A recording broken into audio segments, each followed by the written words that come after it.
It's a really, really common feeling for learners that you can nail the grammar, build a huge vocabulary, but that everyday stuff, the way phrases slot together, the little choices natives make without thinking, that's often the trickiest part. Exactly. And that's why this source material we're diving into today really caught our eye. It's basically a vocabulary masterclass Yeah. packed with hundreds of these essential words and phrases.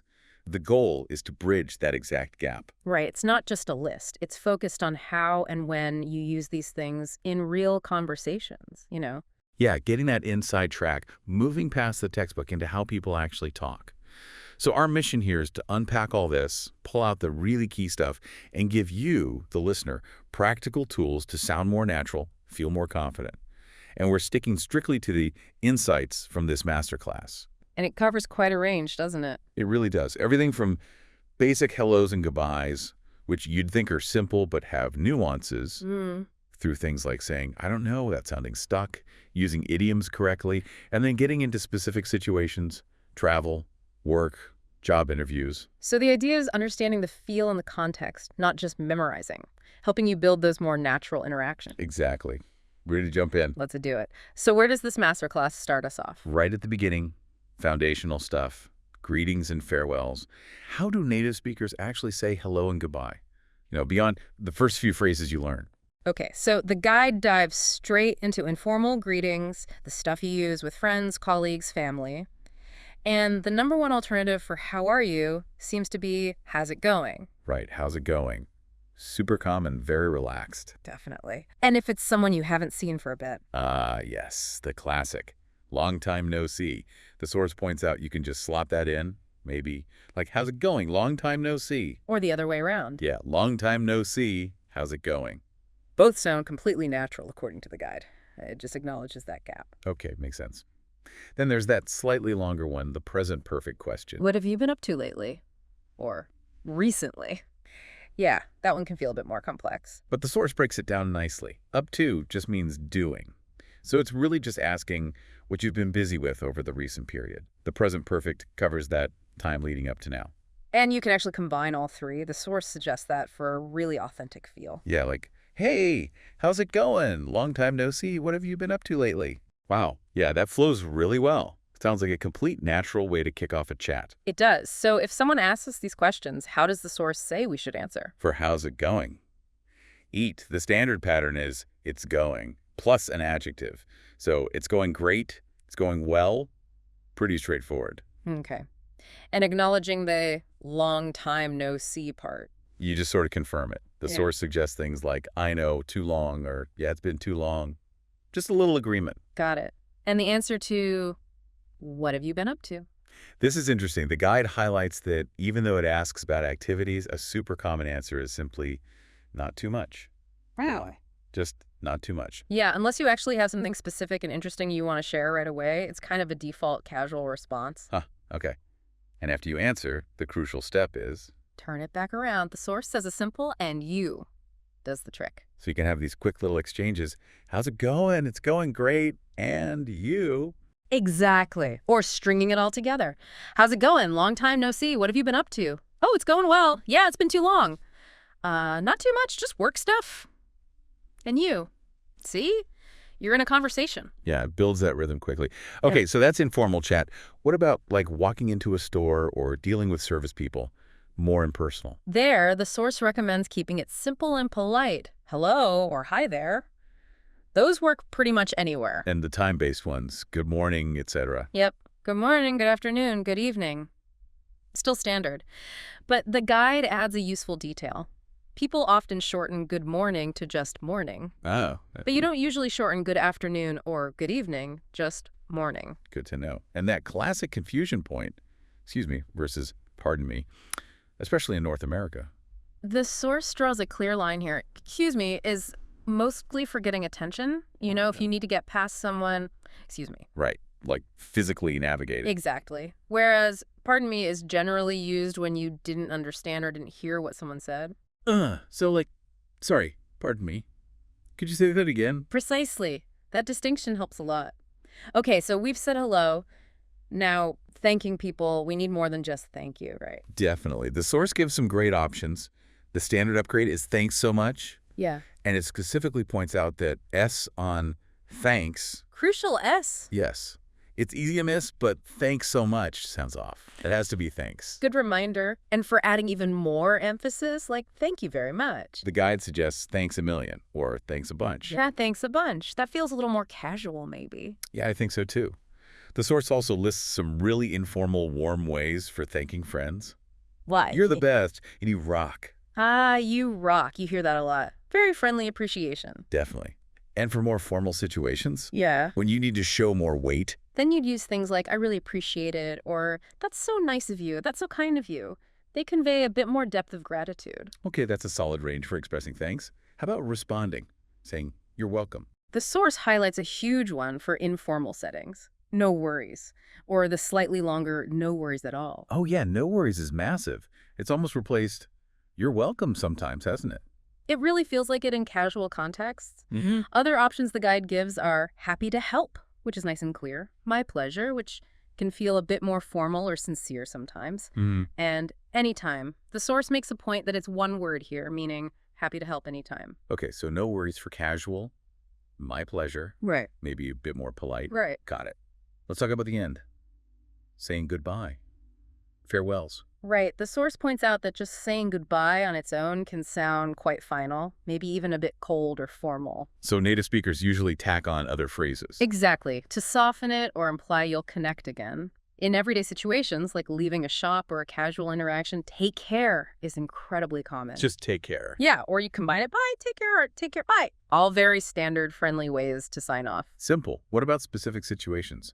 The source mentions one. Ah, yes, when someone's leaving in a car, you'll often hear, drive safe. Or sometimes, drive safely. And a source notes something interesting about that. It does. Technically, safely is the adverb, so grammatically it should be drive safely.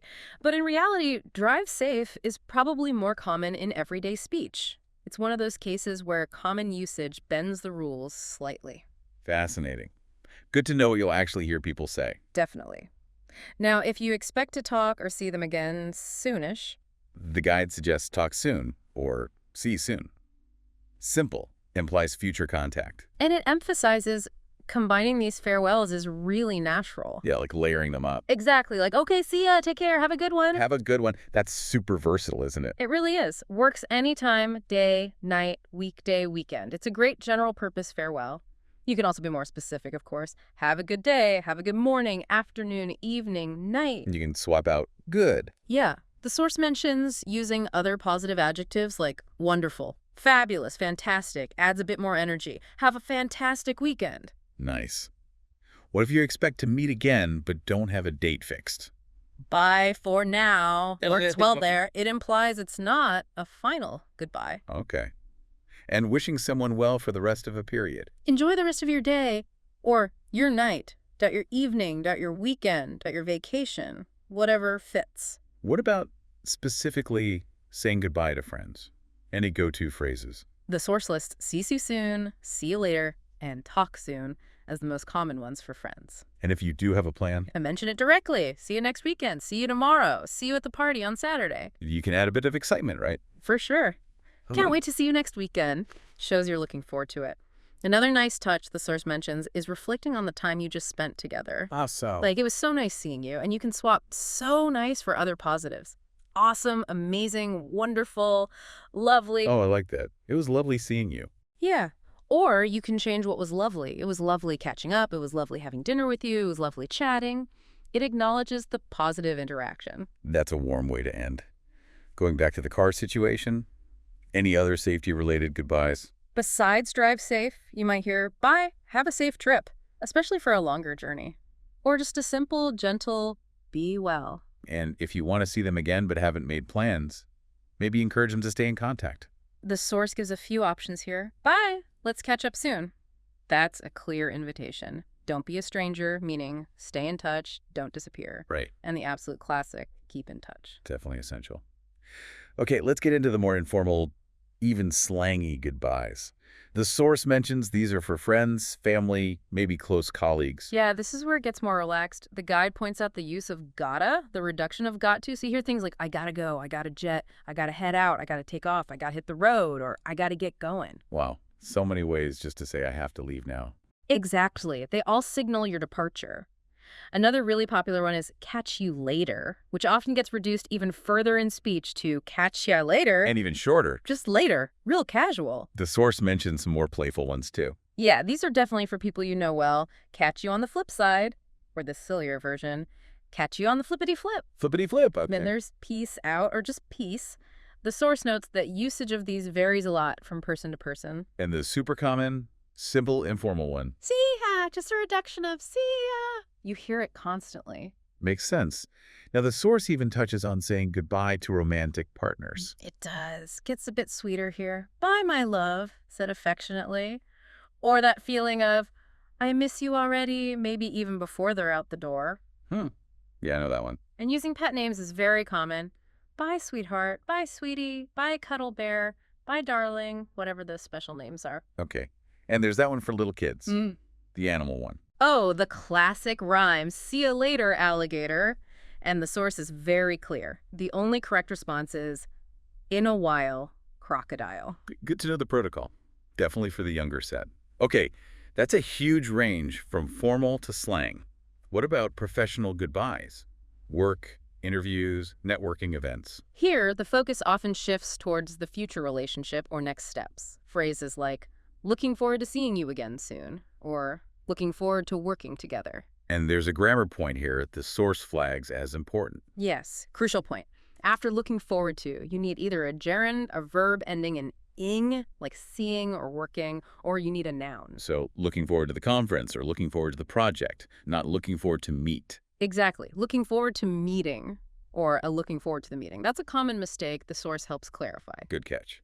What if you've just met someone for the first time professionally? Expressing that it was positive is good form. It was a pleasure, or it was a pleasure meeting you, or it was nice talking to you. In job interviews, ending with gratitude is key. Absolutely. Thank you so much for this opportunity and showing you're keen for the next step. I look forward to hearing from you. And the interviewer often replies similarly. They do. Things like, thank you so much for coming today, or thank you for your time today, and they'll usually give a time frame for contact. We'll be in touch shortly, or we'll be in touch soon. In touch is the key phrase there for follow-up. Okay. What if a manager or superior wants to offer encouragement when saying goodbye? The source suggests phrases like, keep up the good work, or keep up the great work, or keep up the amazing work. Simple, positive reinforcement. And if you want to offer help or signal your availability as you part ways. The guide gives 3 useful phrases. First, if you need me, I'm a phone call away, meaning I'm easily reachable by phone. Okay. Second, you know where to find me. This implies you're accessible, maybe in your usual office, or easily reachable online. And the third one, about access. My door's always open. This is a common management phrase, meaning you're welcome to come and talk anytime. You don't need a formal appointment. It signals approachability. That's a fantastic wrap-up of greetings and farewells. So much nuance. It really sets the stage for interaction. Now, what happens when you're in a conversation and someone asks you something and you just, well, you don't know the answer? The source says there are over 30 ways to say, I don't know. 30 ways. Mm. That just shows how often we need to express uncertainty and how many different shades there are. Where does the source start? Okay, for everyday casual or even professional use, the most popular way to say you have 0 information is apparently, I have no idea. Simple, direct. Yeah, and you can even shorten it to just no idea. Okay, what if you're not totally blank, just uncertain? Then I'm not sure is your go-to. Very common. To soften it a bit, I'm not too sure. Or be specific, I'm not too sure about that. The source mentions a kind of fun, maybe slightly dismissive one. Who knows? Yeah, it kind of implies the answer might be unknowable or maybe not that important anyway. And the one that suggests the asker doesn't know either. Your guess is as good as mine. Meaning, hey, I don't know, you probably don't know, so any guess is just a guess. What if you have to guess, but want to be clear, it's just a guess? The source suggests phrasing it like, if I had to guess, I'd say, that clearly flags it as an estimation, possibly wrong. How about expressing regret that you don't know? I wish I knew. Simple. Or more fully, I wish I could help you, or I wish I could answer that. And a direct way to state inability for that specific question. I can't help you with that one. Sometimes it helps to acknowledge the question first, doesn't it? Before admitting you don't know. Yeah, the source suggests that too. Like, that's an interesting question, but... And then follow up with one of the, I don't know, phrases Or just honestly state, I've never thought about that before. And the very modern solution the source mentions. Huh. Just ask Siri or Alexa, hey, Google, what's the bee? It's become a totally normal way to find information on the spot. True. The source also digs into some idiomatic ways to say, I don't know. Right. The most common one is probably beats me, often said just like that beats me, means I have no idea. There's another one using the idea of a tiny amount. I haven't the slightest idea. Slightest meaning the very, very smallest amount, so not even a tiny clue. The source notes you could also say foggiest or faintest instead of slightest. Same meaning. I haven't a clue. Exactly the same. No idea, no understanding at all. Okay, so those are ways to say you just don't know. What about in a professional setting where I don't know isn't enough? You need to find the answer. Right. Here, the language shifts to managing the situation and offering follow-up. The source suggests a smart first step. Ask for a deadline. When do you need to know by? Good move. Buys you time and sets expectations. Exactly. Then you offer to get the information. Let me get that for you, or let me find out, or let me look into this. The source points out that native speakers often use contractions here. I'll find out. I'll look into this. And a key phrase for promising to follow up. I'll get back to you. You often combine this with why you can't answer now. I need to check something first and I'll get back to you. Or I need to confirm, verify, look into this and I'll get back to you. And you can specify when you'll get back to them. Yes, absolutely. And I'll get back to you by time date, like by the end of the day or by tomorrow afternoon. And it's good practice to confirm if that time frame works. Does that work for you? What if you just need to admit you don't know it right now, off the top of your head? I'm not sure offhand. The source explains offhand means without checking, just from memory right now. Is there an alternative to offhand? Yes. I'm not sure off the top of my head. Same, meaning the information isn't immediately accessible in my brain. And specifying follow-up time using in. Yeah. And I'll email you the information in time, like in about 30 minutes or in an hour. Or if it's urgent, the source mentions using ASAP, and I'll get back to you ASAP. Pronounced ASAP or ASAP. Wow, that's a whole strategy just for handling. I don't know. It shows you can still sound competent and helpful even when you lack the info immediately. It really does. It's about managing the interaction professionally.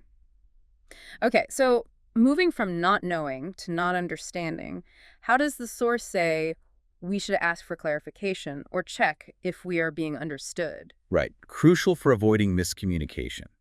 If you didn't hear or understand, the source says a simple, sorry, I didn't catch that, is very common and polite. What if it's a specific word or phrase? Sorry, what does X mean?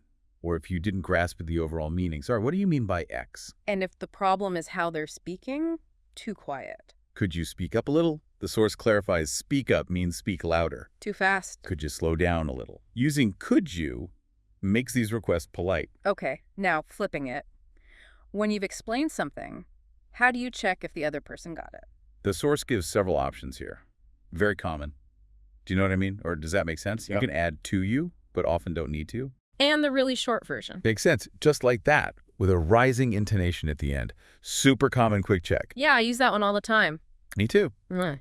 Similar ones. The source lists are, does it sound good to you? Or the short form, sound good. Again, with that upward inflection. Okay. And there's an idiom the source mentions for checking agreement or shared understanding. Yes. Are we on the same page? The source explains this means, do we agree? Or do we understand the situation the same way? And if the answer is yes, You can just confirm, yep, we're on the same page. perfect. These are so vital for keeping communication clear and making sure everyone's aligned. Okay, this leads us nicely into a really rich section the source covers. Idioms. Ah, yes, idioms. The source really emphasizes these, saying they're crucial for sounding natural and for understanding native speakers, right? Absolutely. It positions them as a key part of fluency. The masterclass apparently covers 50 common ones. Now, we probably can't break down all 50 in minute detail here. No, that would be a deep dive in itself. Exactly. But we can definitely look at a good selection provided in the source, get a feel for what they mean and how they're used, give everyone a taste of their power. Sounds like a plan. Which ones does the source highlight? Okay, one of the first is to play something by ear. Play by ear? Like music. Sort of, but it means deciding how to handle a situation as it unfolds, rather than making firm plans beforehand. The classic example the source gives is weekend plans. What should we do this weekend? Ah, Let's just play it by ear. So being spontaneous. Got it. What about to be all ears? That means you're fully listening, giving your complete attention. The source uses a work example. Maybe you want to pitch an idea and your boss says, okay, I'm all ears. It signals they're ready and focused on what you have to say. A good way to show you're ready to listen. Here's a fun one. To wake up on the wrong side of the bed. Huh. Yes, the source explains this just means waking up grumpy, irritable, in a bad mood for no particular reason. You might say about someone else, wow, someone woke up on the wrong side of the bed today. We've all been there. How about to wing something? This means doing something, like giving a presentation or maybe even an interview answer without proper preparation, kind of improvising it. The source wisely notes you would not want to wing an important exam like IELTS. Definitely not. Good advice. To make a mountain out of a molehill. A great visual idiom. A molehill is tiny, a mountain is huge. The source says it means exaggerating a small problem, making it seem much bigger or more serious than it actually is. Like, okay, calm down, it was a tiny mistake. Don't make a mountain out of a molehill. Right, keeping perspective. To be at a crossroads. This describes being at a point where you have to make a significant decision, one that could change your path. Like deciding on a career change after many years, I feel like I'm at a crossroads. A major decision point. Let's talk weather idioms. To rain cats and dogs. Simple, classic, vivid. It just means it's raining extremely heavily. Wow, look outside. It's raining cats and dogs. Can't beat that one. Feeling good. To be on top of the world. That means feeling incredibly happy, ecstatic, like everything is perfect. Maybe after getting great news or achieving something big. I just got the promotion. I'm on top of the world. Pure elation. How about relationship dynamics? To give someone the cold shoulder. The source explains this means intentionally ignoring someone or being unfriendly, usually because you're angry or upset with them. Why are you giving me the cold shoulder? Did I do something wrong? Like emotional distance. What about avoiding a decision? To sit on the fence. This means delaying or refusing to choose between two options or take sides in an argument, often because it's difficult or you're unsure. A manager who won't decide on a project might be accused of sitting on the fence. Indecisiveness. Yeah.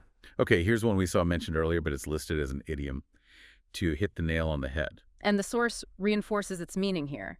To be exactly right about something, to identify the core issue perfectly. You really hit the nail on the head when you said the main problem was communication. Confirming accuracy. How about health? To be as fit as a fiddle. A fiddle is a violin. This idiom means to be in excellent physical health, very energetic and well. My grandpa is 85, but he's still as fit as a fiddle. Vibrant health. To get something out of your system. The source says this means doing something you've been wanting or needing to do for a long time so you can finally stop thinking or worrying about it. Like, if you keep talking about wanting to try skydiving, a friend might say, just do it and get it out of your system. Addressing that lingering urge. What about when someone shows up unexpectedly? Speak of the devil. Yeah, the source clarifies this doesn't mean the person is actually bad. It's used when you happen to be talking about someone and then that very person appears or calls right at that moment. We're just talking about Mark. Speak of the devil, here he comes. A funny coincidence. To give someone the benefit of the doubt. This means choosing to believe someone is telling the truth or had good intentions, even if there are reasons to be suspicious. Like, if a colleague has an excuse for being late, the boss might say, okay, I'll give you the benefit of the doubt this time. Choosing trust. A classic motivator. No pain, no gain. And the source defines it straightforwardly. You have to work hard, maybe endure some difficulty or discomfort to achieve something worthwhile. Often used for exercise or learning new skills. Learning guitar is tough, but no pain, no gain. Encouraging perseverance. Hang in there. This is a phrase of encouragement telling someone not to give up during a difficult time, to keep going. I know things are tough right now, but hang in there. It'll get better. Offering support. A penny for your thoughts. The source explains this is a gentle, often kind way to ask someone what they're thinking about, especially if they seem quiet, distracted, or thoughtful. You seem miles away. A penny for your thoughts. Inviting them to share. It's not rocket science. Rocket science is seen as super complex, so this idiom means something is not difficult to do or understand. Come on, you can figure out this new software. It's not rocket science. Making something seem achievable. To let someone off the hook. The source says this means deciding not to punish someone or hold them responsible for something they did wrong. Maybe a boss lets an employee off the hook for a minor mistake. I made an error, but thankfully my manager let me off the hook. Forgiveness or exemption. To make a long story short. This signals you're about to give the brief, summarized version of a more complicated story, skipping the details. So, what happened on your trip? Well, long story short, we missed our flight, but eventually got there. Getting to the point, easy does it. The source defines this simply as slow down or be careful, used when someone needs to do something gently or cautiously, like carrying something fragile. Whoa, easy does it with that face. A caution to be gentle, to go back to the drawing board. This means a plan or idea has failed, and you need to start over from the very beginning. The client hated the initial design, so we have to go back to the drawing board. Starting the planning again. Once in a blue moon. A blue moon is a rare astronomical event, so the source says this idiom means something happens very infrequently. I'd love to go to the opera, but I only get to go once in a blue moon. Very rare. Yeah. At the drop of a hat. This means doing something immediately without any hesitation or needing advance notice. She's always willing to help. She'll come over at the drop of a hat if you need her. Instant action. To add insult to injury. The source explains this is when something bad happens and then another bad thing happens right after, making the situation even worse. First, I lost my wallet, and then, to add insult to injury, it started pouring rain. Piling on the misfortune. To hit the sack. A very common informal idiom meaning simply to go to bed or go to sleep. Okay, I'm exhausted. Time to hit the sack. Ready for sleep. Here's another repeat from earlier used idiomatically. The ball's in your court. Right, and the source again emphasizes it means it's now someone else's responsibility to make the next move or decision. We sent them the contract, the ball's in their court now. Passing the responsibility. What about being mistaken about something or someone? To be barking up the wrong tree. The source explains this means you're pursuing the wrong course of action, blaming the wrong person, or looking for something in the wrong place. If you think I broke the vase, you're barking up the wrong tree. It was the cat. Misdirected effort or accusation. To get your ducks in a row. This means getting everything organized, prepared, and ready, especially before starting something important. Before the presentation, make sure you have all your ducks in a row, slides, notes, everything. Being well prepared. To get the best of both worlds. This idiom describes having the advantages of two different things at the same time, often things that are usually mutually exclusive, like living in a quiet countryside area but having an easy commute to the city. She really gets the best of both worlds. Enjoying dual benefits. The lion's share. The source defines this as the largest portion or majority of something, often used when talking about work or rewards. He always takes the lion's share of the credit. The biggest piece. To be on the ball. This means being alert, quick to understand, competent, and efficient. Wow, you finished that report already. You're really on the ball today. Performing effectively. To pull someone's leg. The source explains this means teasing someone or joking with them by telling them something untrue, usually playfully. Wait, did you really win the lottery? Nah, I'm just pulling your leg. Just kidding around. To pull yourself together. This idiom means regaining control of your emotions, calming down, especially after being upset or panicked. Okay, take a deep breath. You need to pull yourself together before the meeting. Getting composed. So far, so good. The source says this is used to indicate that things are progressing well up to the current point, but acknowledging that could change. How's the project going? So far, so good. No major issues yet.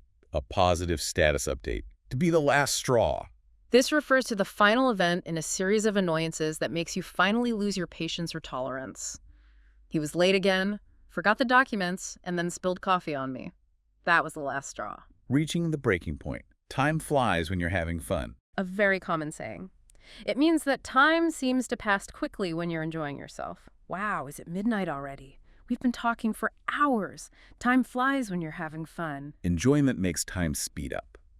To be bent out of shape. The source says this means getting unnecessarily upset, angry, or worried about something, often something quite small. Don't get so bent out of shape about the typo. It's easy to fix. Overreacting. To make matters worse. Similar to add insult to injury, this phrase introduces something that makes an already bad situation even more difficult. The car broke down, and to make matters worse, my phone battery died. Exacerbating a problem. Don't judge a book by its cover. A widely known piece of advice. It means you shouldn't form an opinion based only on outward appearance. He looks quiet, but he's actually brilliant. Don't judge a book by its cover. Look deeper. To fall between two stools. An interesting one. The source explains it means failing to achieve either of two aims because you're trying to satisfy both inadequately, like a restaurant trying to be both cheap and gourmet, ending up being neither. Their strategy tried to please everyone and fell between two stools. Failing by trying to compromise too much. To cost an arm and a leg. This simply means something is extremely expensive. I'd love that designer handbag, but it costs an arm and a leg. Very pricey. To cross that bridge when you come to it. The source explains this advises against worrying about potential future problems before they actually happen. Deal with them if and when they arise. What if the flight is delayed? Let's not worry about that now. We'll cross that bridge when we come to it. Deal with problems as they occur. To cry over spilt milk. Or sometimes spilled milk. This idiom means getting upset or complaining about something bad that has already happened and cannot be changed. Okay, you made a mistake, but there's no use crying over spilt milk now. Let's fix it. Don't dwell on the unchangeable past. Curiosity killed the cat. This is used as a mild warning against being too nosy or inquisitive, suggesting it could lead to trouble. Why do you need to know his salary? Just curious. Well, curiosity killed the cat. A warning about prying. To miss the boat.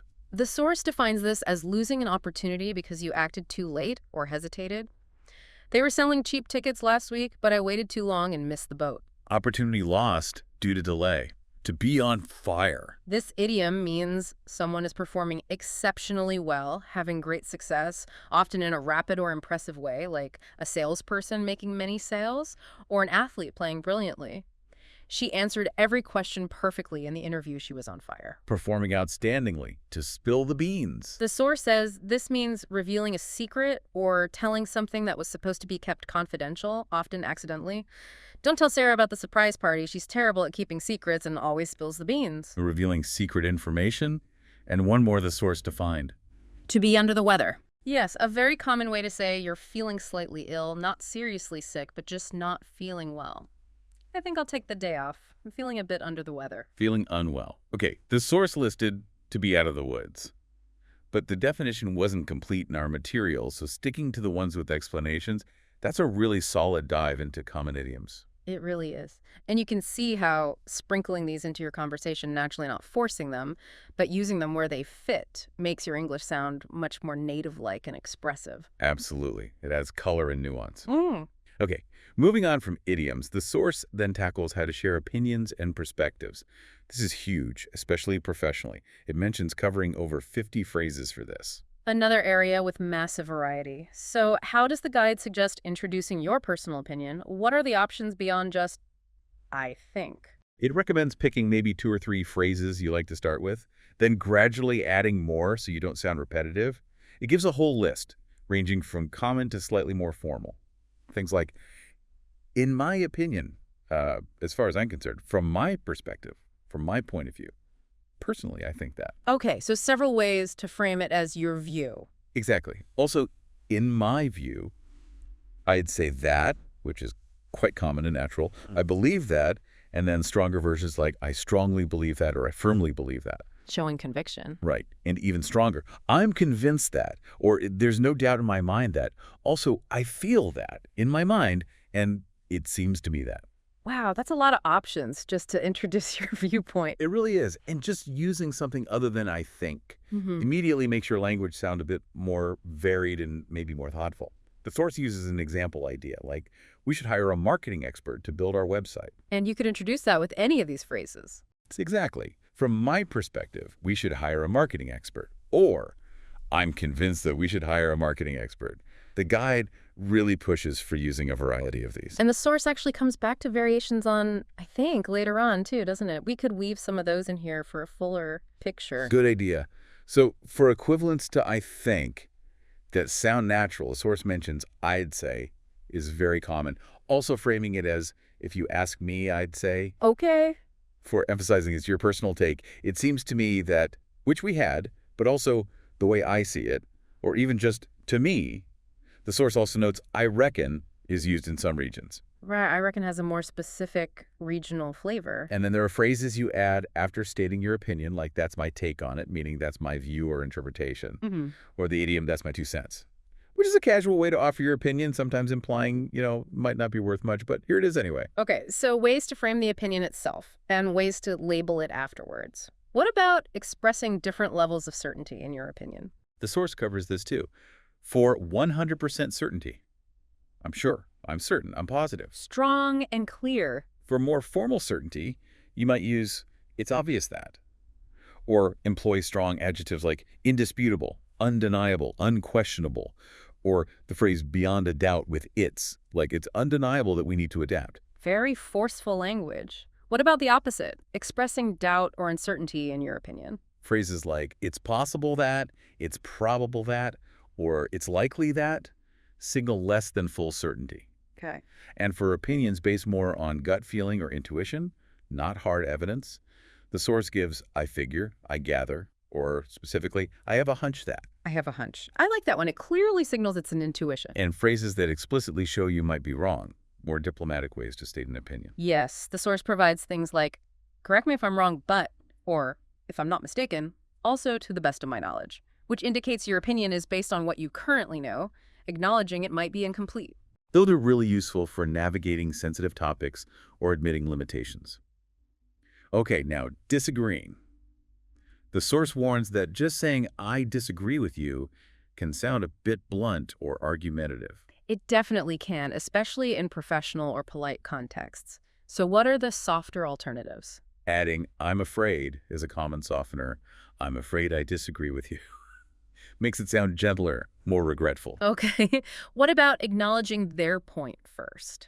This is a key strategy the source highlights for polite disagreement, using phrases like on the contrary, or I understand where you're coming from, but I respect your opinion, but that's a good point, however, or I see your point, but I have a different perspective. So you show you've heard and considered their view before presenting yours. Exactly. It validates their contribution before countering it.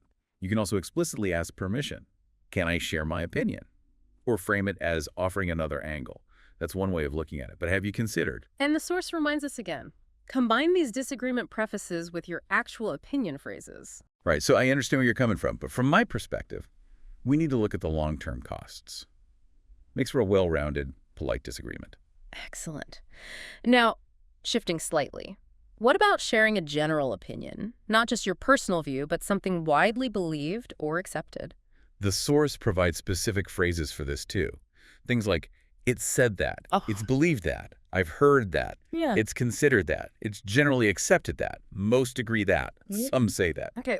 Ways to attribute the opinion more broadly. Yes, and a strong one. It goes without saying that. This implies it's obvious, but you're stating it for emphasis. Right. And if the opinion comes from experts, researchers suggest that, or experts agree that. And can you combine these general opinion starters with your own view? Absolutely. The source shows this, like, it's generally accepted that practice is key, and personally, I couldn't agree more. Or, some say X is true, however, from my point of view, Y is the case. It lets you position your personal take relative to the common view. Very useful for structuring arguments or participating in discussions. Lastly, how does the source suggest we ask for someone else's opinion? Lots of ways here, too. The direct ones. Do you agree? What's your opinion? What do you think? What are your thoughts? What's your view? How do you see the situation? What's your take on it? And simpler, more conversational ways. Especially after you've just given your opinion, you can use, what about you? Or, how about you? Right, turning it back to them. And if you want to ask about their specific experience related to the topic, has that been your experience or what has your experience been? The source also lists, are we on the same page? Again, here, in the context of seeking agreement. And is that something you would support too? Okay, another really comprehensive toolkit. Just having these phrases for agreeing, disagreeing, sharing personal or general views, and asking for opinions gives you so much more flexibility and nuance. It really moves you beyond just basic statements. Okay, next up, the source tackles something it calls the secret to really elevating your English, transition words. Ah, yes, the connectors. It makes a big claim for them. But honestly, they are incredibly important. They're like the signposts and the glue for your ideas. They show how sentences and paragraphs relate to each other, making everything flow logically. And the source stresses they're not just for formal writing, right? They're key in spoken English, too. Exactly. They help your listener follow your train of thought. The source mentions covering over 50 of them, grouped by function. Okay, let's look at the categories. First up, cause and effect, or causation. Right. These words show that one thing caused or resulted in another. The basic example given is, I spilled my coffee. As a result, I changed my shirt. Spilling led to changing. The source lists words from more formal to less formal. Consequently, hence, accordingly, thus, for that reason, as a result, therefore, and so, since, because, due to. And the formality really matters here, doesn't it? You wouldn't usually say, hence I changed my shirt after spilling coffee. Probably not. But in a business context, the source gives the example. The project is over budget. Consequently, hence, therefore, we need to cut costs. There, the more formal words fit perfectly. You choose based on the situation. Makes sense. Next category, chronology showing time sequence. Ordering events, the simple example. First, I went to the store. Then I worked out. Finally, I made dinner. The source gives options for the first step. Firstly, to start, to begin, at the beginning or at the start. And for the steps in between, second, third, etc. Secondly, afterwards, next. Then subsequently, later. The source points out that many of these can be used repeatedly, so it's good to vary them if you have a longer sequence to avoid sounding robotic, like first, then, after that, next. Good tip. And for the very last step. Finally, lastly, and the nice phrase, last but not least, these clearly signal the end of the sequence. Okay, chronological order covered. How about contrast, showing opposing ideas? Right. Example.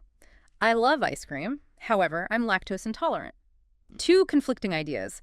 The source lists transitions again, roughly from formal to informal. However, nevertheless, nonetheless, still in contrast. On the other hand, conversely, while, whereas.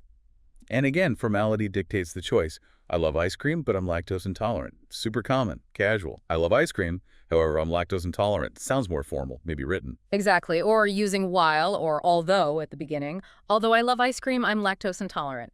Different structure, same contrast. What about adding similar ideas? The addition category. This is for linking related points. Example, I love ice cream. Furthermore, I love cake. The source lists. Furthermore, moreover, further, these are quite formal. Then additionally, in addition, also, and as well as, coupled with, along with, together with. So instead of just short, choppy sentences, you get, I love ice cream, and I also love cake. Right. Or, I love ice cream as well as cake. Smoother. Precisely. Connects the thoughts. Next, generality for statements that are true most of the time, but maybe not always. Like, generally speaking, our meetings are productive. Exactly. The source lists, in general, generally speaking, by and large, for the most part, most of the time, more often than not, usually, typically, mostly, all ways to qualify a statement as generally true. Okay, giving examples. This is straightforward. The source gives the main three, for example, as an example. And for instance, use these to introduce specific cases that illustrate a general point. Our new software is great. For instance, it's cut down report generation time by 50%. Makes the general point stronger, more believable. How about emphasis? This is for adding extra weight or support to a statement. The source gives the example, I love pie. And the transition words are in fact and as a matter of fact. So, I love pie. In fact, I ate a whole one yesterday. Adding that extra punch. Finally, transitions for conclusion. Right. Signaling that you're wrapping up your thoughts, summarizing, or ending a presentation. Listed from more formal to less formal. In conclusion, to conclude, to summarize, in sum, all things considered. Finally, overall, ultimately, in the end, to wrap up, to sum up, all in all. So you could end a speech with, in conclusion, I urge you to consider. Or finish a casual summary with, so, all in all, it was a pretty good trip. Exactly. Sets the expectation that you're finishing. That covers the main types. But the source had a bonus tip about using these to expand simple ideas, right? Yes, and this is a really practical technique it highlights. It shows how you can take one simple sentence and build it out into more complex, flowing explanation using different transition words. The starting example is, in general, our meetings are very productive. Okay, simple statement. How does it expand? First, it adds a contrasting idea. However, they usually run over time.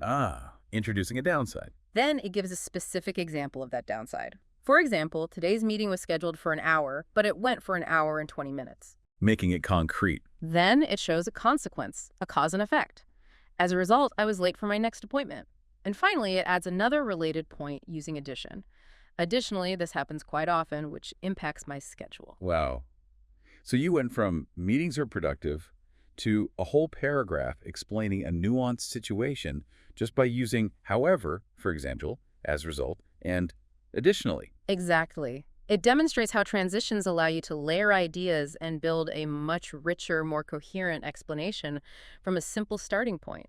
The source really encourages listeners to practice doing this. That's incredibly powerful. It's not just about sounding fancy, it's about communicating more effectively and completely. It really does make your English sound more organized and sophisticated.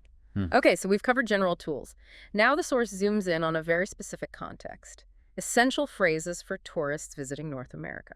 Super practical if you're planning a trip, or even if you interact with tourists where you live. Definitely. It starts by quickly recapping the basics we already covered. Standard greetings like hello, hi there, time-specific ones, and crucially, using, to get attention. And reminding us that, pardon me, is mainly for when you didn't hear or understand. Yes, reinforcing that key distinction for travelers. How about stating why you're somewhere, like at a restaurant reception? We have a reservation under name. Or if you're asking for information, the source stresses politeness again with, could you please tell me? Politeness first. And the inevitable situation, you don't understand something, what phrases does the source recommend here? It repeats the key ones. Pardon me. Excuse me, with that questioning tone. Sorry, I didn't catch that. But it adds a really important piece of advice for tourists. Which is? Be upfront about it. Say, sorry, English isn't my first language. Oh, that's excellent advice. It immediately contextualizes any difficulties, and people are usually much more understanding and helpful. Exactly. And the source says, don't be afraid to ask for what you need.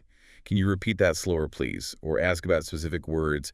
I'm not sure what X means. Or can you explain it a different way? And if all else fails, a simple, sorry, I don't understand, still works. Practical lifelines for navigating communication hurdles. Okay, let's talk shopping. Lots of interactions there. Right. Starting the interaction is usually just a simple greeting. When it comes to paying, the source notes card payment is pretty much the default now.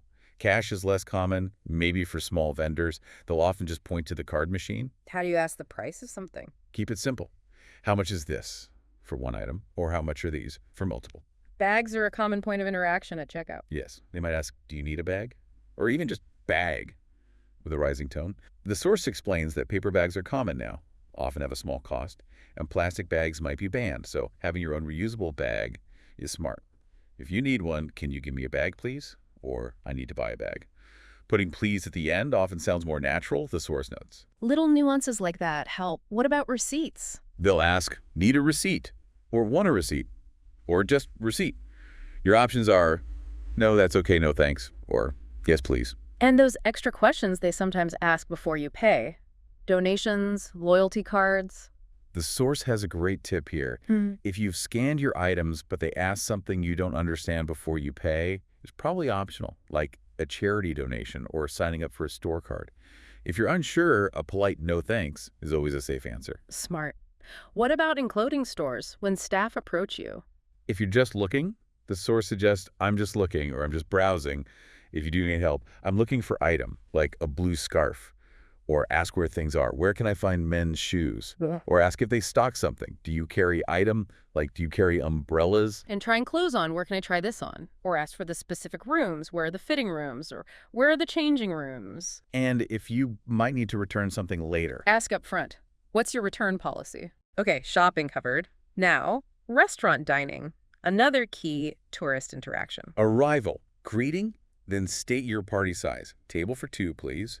Or, if you booked, we have a reservation under name to make one. Can we make a reservation? They'll need to know when, how many people, and what time. Can you request specific seating? Yes. Do you have any tables outside or onto the patio? Can we sit by the window, please? Are there any booths available? Dietary needs very important to communicate clearly. Definitely. State allergies directly. I'm allergic to peanuts. For modifications, the source gives examples like, can you make that vegetarian?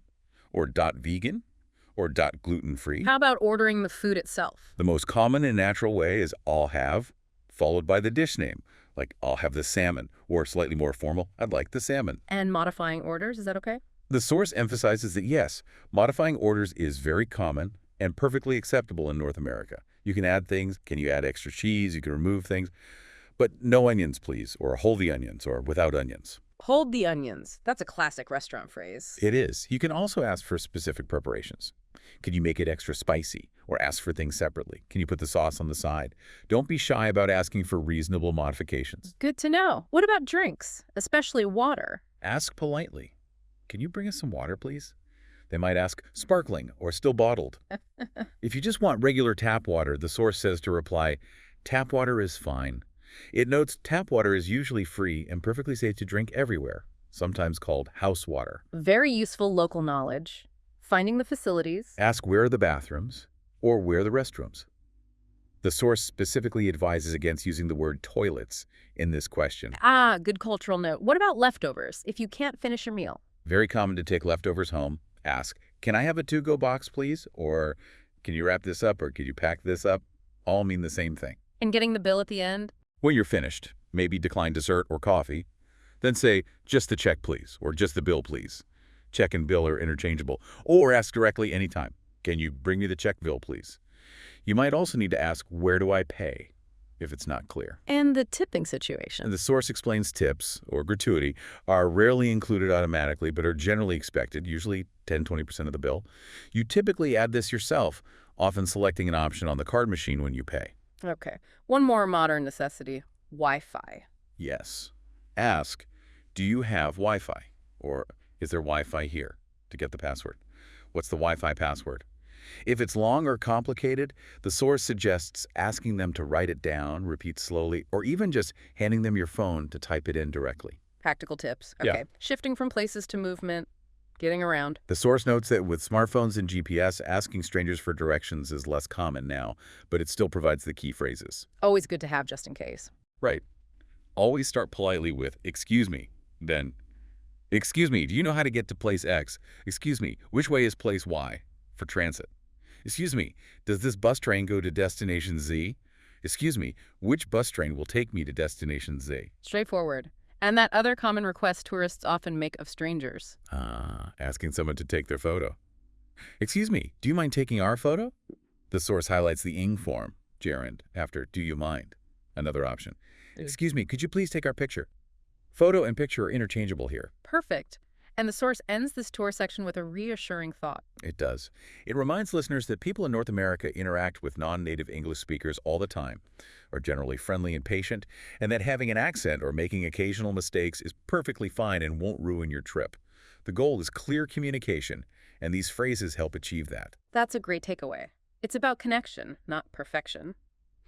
Okay, let's change gears significantly now.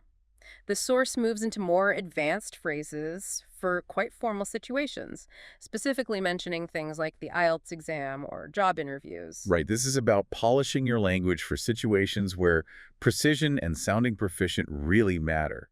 The source provides over 30 phrases for this context. Where does it start? With the basics, talking about where you live but doing it formally, the recommended core phrase is, I was born and raised in place X. It emphasizes the past simple tense and the preposition in. Okay. How do you add more detail, like where you live now or for how long? You can add contrast. But now I live in place Y. For duration, use the present perfect. I've lived here for over Z years. Or, for ongoing actions like living, working, studying, the present perfect continuous sounds very natural. I've been living here for over Z years. And you can vary how you state the time period, Z years. Yes, be specific for 5 years. Or, more general, for several years, for many years, for a number of years. Gives you flexibility. Okay. How about talking about your work formally? Start with your job title, and the source stresses using the article A or N. I'm a software engineer. I'm an accountant. If your position is unique, use the, often mentioning the company. I'm the marketing director at XYZ Corp. The source suggests using a gerund statement for a general comment about your job. Yes, this sounds quite sophisticated. Being an engineer is very rewarding. Using that ink form to start the sentence. And talking about what you enjoy, using verbs of preference. I love using my problem-solving skills, or I enjoy collaborating with my team. The structure is verb of preference, love, enjoy, etc., followed by a gerund ing form. The source suggests adding strong adjectives too. I enjoy brainstorming unique solutions to complex problems. Elevates the description. Right. Nice. And acknowledging the downsides or challenges. Use a contrast transition word like, however, followed by maybe another gerund statement. However, being an engineer also has its challenges.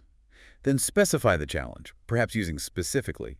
Specifically, deadlines can be very demanding, and sometimes they have to work around the clock. Work around the clock. That's a good idiom the source includes for intense work periods. Exactly. Combining these elements, gerunds, strong adjectives, transitions, idioms, creates a really impressive, detailed answer. How about discussing hobbies formally? The source suggests, starting with an opinion statement, again, maybe using a gerund, in my opinion, having hobbies is integral to living a fulfilling life. Shows you value work-life balance. Okay. Then how do you state your specific hobby? Use the phrase, I'm an avid X. Avid is the key adjective here, meaning very interested or enthusiastic. And X is the noun form of the hobby. I'm an avid hiker, an avid reader, an avid photographer, an avid guitar player. Structure is to be an avid plus noun. Avid sounds much stronger than just I like. It does.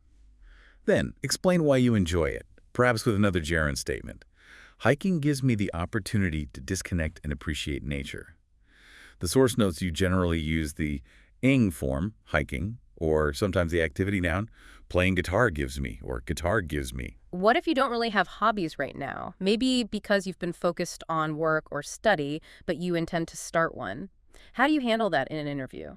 The source provides great phrasing for this. You can acknowledge your past focus. Until now, my primary focus has been on my career, using present perfect. Then signal the change with, however. Two options follow. However, I'm considering taking up hobby. Take up is the phrasal verb for starting a hobby, and consider needs the gerund taking up. Okay, considering taking up, what's the other option? Using would love. However, I'd love to take up hobby. Would love is followed by the infinitive to take up. You can then add the future benefit using a gerund statement. Drawing will give me a chance to express my creativity. And you can add certainty or hope. Yes. I am confident that drawing will, or I'm hopeful that drawing will, shows positive intention. That's a really polished way to talk about hobbies, even future ones. Okay, family, how to describe family relationships formally. A key phrase is, I'm from a close-knit family. Close-knit is a great adjective meaning tightly connected and supportive. An alternative. My family and I are very close. And if everyone gets along well, Everyone in my family gets along really well. The source points out that everyone takes a singular verb, gets, and suggests extremely well sounds even more advanced than really well. good tip. And that idiom about resemblance. Everyone says I take after my mom in looks, and I take after my dad in personality. The source explains take after means to resemble someone, physically or in character. Very useful for these kinds of descriptions. Definitely. Okay, travel. How to talk about travel aspirations formally. Expressing desire, using would love. I'd love the opportunity to see travel to visit place. The source notes the prepositions carefully. Travel to Egypt, but see Egypt, or visit Egypt. No preposition needed before the place. Subtle but important distinction. Using hypotheticals. The second conditional works well here. If I could travel anywhere in the world, I'd choose Japan. Structure. If plus past simple, would plus base verb. And using a gerund statement to show it's a high priority. Visiting Japan is at the top of my travel list, meaning it's your #1 desired destination. Can you make that sound like a long-held dream? Yes, using present perfect. Traveling to Japan has been at the top of my list for as long as I can remember. Then add why. From my perspective, its unique blend of ancient tradition and modern technology is fascinating. And the source had a very advanced phrase for expressing the anticipated enjoyment. It did. And I'd revel in the opportunity to experience the culture firsthand.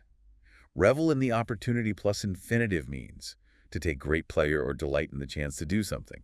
Sounds very sophisticated. It really does. Fantastic phrases for formal contexts. Now, the source also included some bonus safety net phrases for clarification, right? If you're answering a question and feel like you're not expressing yourself clearly. Yes, these are lifesavers in high-pressure situations like exams or interviews. The source recommends memorizing a few. They include, what I'm trying to say is, what I'm getting at is, what I'm trying to get at is. Ways to pause and rephrase. Exactly. Also, to put it another way, and in other words, and one that acknowledges the other person's point while clarifying yours. I get what you're saying, but. The source notes get is more casual for understand. The formal version is I understand what you're saying, but. Having those ready can really boost confidence. Okay, that covers a lot of formal ground. Now let's zoom in even further.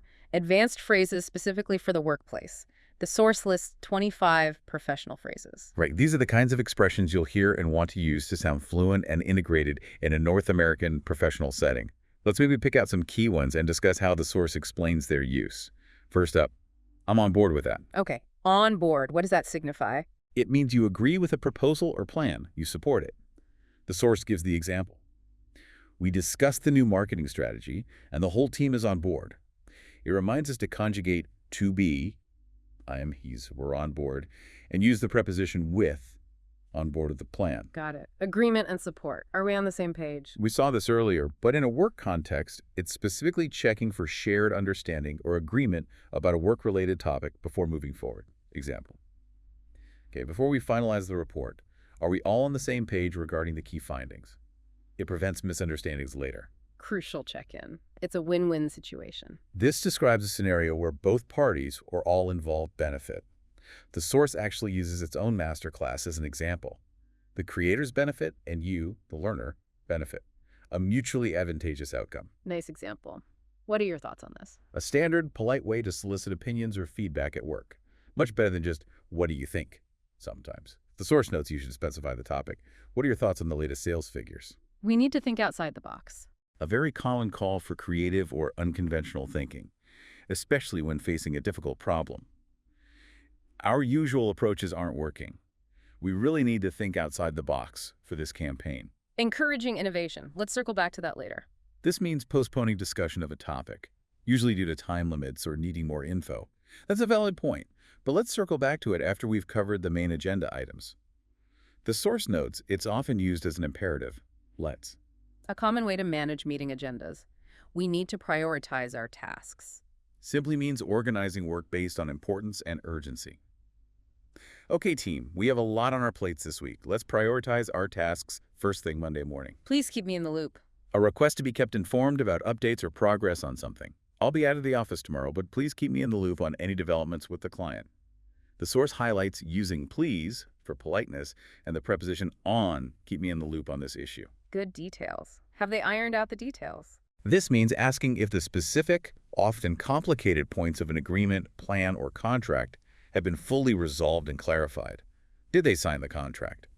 Not yet. They're still ironing out the final details. The source notes the pronunciation ironed out. Resolving the fine print. I'm all ears. Another idiom reappearing in the workplace. It signals you're ready and willing to listen attentively, maybe to a proposal or someone's concerns. You have an idea? Okay, I'm all ears. Let's take a step back. This suggests pausing the current discussion or activity to reconsider the situation from a broader perspective.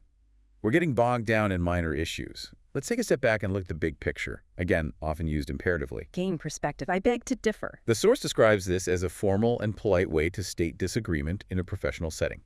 It's softer than, I disagree. With all due respect, I beg to differ on that point. Polite disagreement. I'll cut to the chase. Used again here professionally. It means getting directly to the main point, skipping introductory remarks, often to save time or because the information is critical. Okay, everyone, I know you're busy, so I'll cut to the chase. We met the sales target. The source notes the I will structure. Getting straight to it. Run it by the team first.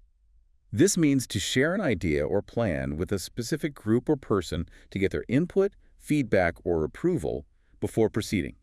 It sounds like a good initiative, but run it by the marketing team first. Run it by someone. Seeking input or approval. Person calls the shots. An idiom meaning a specific person has the authority and makes the important decisions. Don't ask me, ask Sarah. She calls the shots on this project. The source notes shots is always plural. Identifying the decision maker. The ball's in person's court. Used professionally, this means it's now someone else's responsibility to act or decide. We've submitted our proposal. Now the ball's in the client's court. Shifting responsibility. We need to nip this in the bud. Another idiom applied to work. It means stopping a small problem early before it becomes a bigger issue.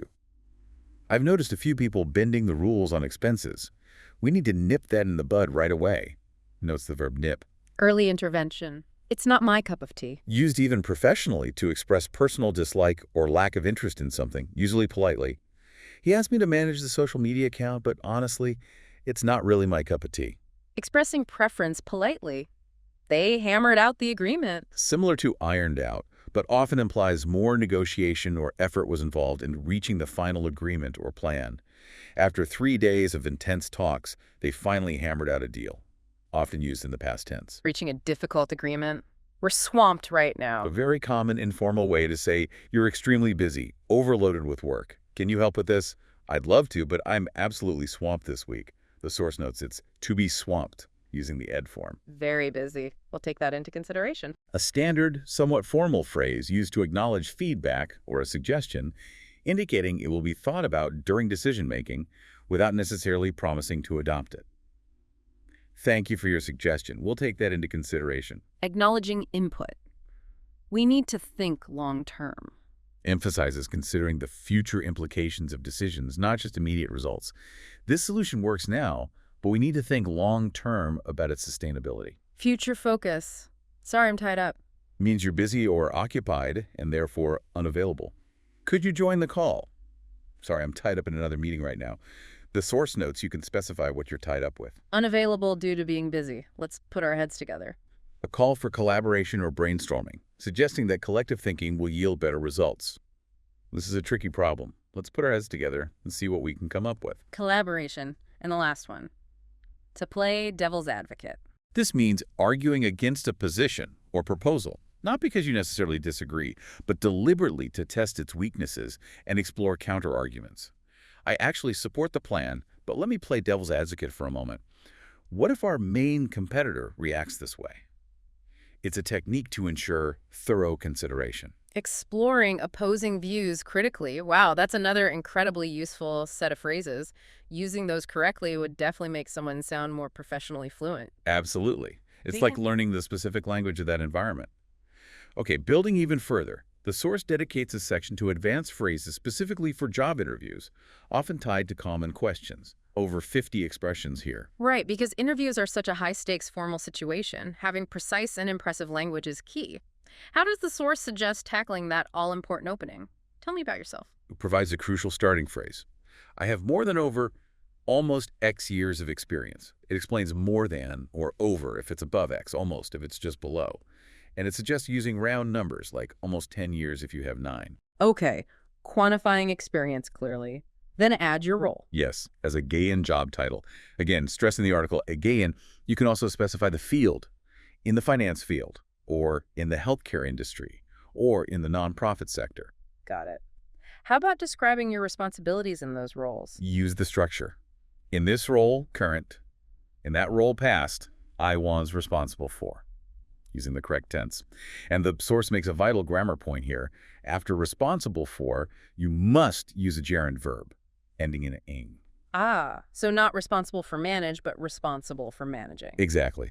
The source lists common verbs that fit. Managing, overseeing, leading, coordinating, creating, developing, reviewing, improving, streamlining, which it defines as making process efficient, analyzing. Good list of action verbs. And the source suggests using stronger adjectives than just a lot of experience. Yes, words like extensive experience or significant experience sound more professional. You can follow these with a gerund verb, extensive experience managing budgets, or a noun phrase, significant project management experience. Elevating the language. Okay, education and credentials. 4 degrees. I have a bachelor of master of PhD in subject. Again, the article A is important. Mentioning the university and year is optional. More formal verbs. I received my master's from, or I obtained my PhD from. And for certifications. Similar verbs. I received, complete, obtained my certification name in year field. The source notes that if the certification acronym, like PMP, CPA, is well known in your field, you often don't need to spell it out unless asked. Good practical tip. How about discussing personal strengths effectively? The source suggests a transition like, as for my strengths, then highlight a quality using, I'm extremely adjective. It recommends extremely over really or very for a stronger impression. Common adjectives listed include hardworking, committed, trustworthy, honest, focused, methodical, proactive. And team player is handled differently. Yes, the source points out it's a noun phrase, I'm a team player, not I'm extremely team player. Right. What about specific skills, like the ones often listed in job ads, communication, problem solving, etc.? The structure recommended is, I have advanced superior excellent skills. Skills mentioned include time management, communication, adaptability, problem solving, teamwork, creativity, leadership, interpersonal skills, attention to detail. Choose the adjective that fits your level. And there's a specific adjective for work ethic. Yes, the source highlights it's always, I have a strong work ethic. Use strong specifically here. And you can combine these strength statements. Definitely. I have superior communication skills, and I'm also extremely proactive and have a strong work ethic. Layering them shows multiple strengths. Okay. For the question, why are you interested in this position? What kind of phrasing works well? The source focuses on growth and gaining experience. Phrases like, I'm looking for an opportunity to further my skills in X, or to develop my skills in X, or I'm looking for an opportunity to gain experience in the Y field industry sector. Connects your goals to the role. Right, showing ambition and relevance. Finally, how does the source suggest concluding an answer or the interview itself to leave a really positive, lasting impression? It stresses ending strongly, not just trailing off or saying a simple thank you. It provides a powerful template. I believe I'm confident that my extensive X skills, mention a key skill relevant to the job, would make me a valuable asset to your company team organization. Connecting your skills directly to their needs. Exactly. And then add a forward-looking statement, and I look forward to the opportunity to contribute to your goals. The source advises tailoring this, mentioning specific skills from the job description, and referencing the company's actual goals if you know them. That's a very strong, confident closing. And the source included a practice tip related to this. Yes, it suggested practicing answering, tell me about yourself, using all these different phrases. The guide itself prompted users to do it in its comment section, but the takeaway for you, the listener, is to actively practice constructing these kinds of answers yourself. Practice is definitely the key to making these advanced phrases feel natural when you need them. Absolutely. We have covered an enormous amount of ground today, dissecting this vocabulary masterclass, from the nuances of simple greetings all the way through idioms, opinions, transitions, tourist essentials, and these very specific advanced phrases for work and interviews. It's a truly comprehensive toolkit. The sheer number of phrases and strategies for expressing even simple ideas differently is quite staggering when you lay it all out. And the core message seems to be that by understanding the context, the subtle variations, and how to actually use these phrases, you really can significantly shift how natural you sound, how well you understand native speakers, and just how confident you feel navigating all sorts of English-speaking situations. This deep dive aimed to give you that structured understanding quickly, highlighting those aha moments from the source material without overwhelming you, moving you from just knowing words to using the language fluidly. It's like getting the playbook for more natural communication. It really is. And reflecting on everything we've unpacked, the dozens of ways to say thank you, or I don't know, the layers of formality, the richness of idioms. What does all that variety tell us about the English language itself, about its flexibility? And maybe more importantly for you, the listener, how could trying out just one or two new phrases from this deep dive potentially change the feel of your very next conversation? That's a great question to ponder, something to take away and experiment with. Definitely food for thought.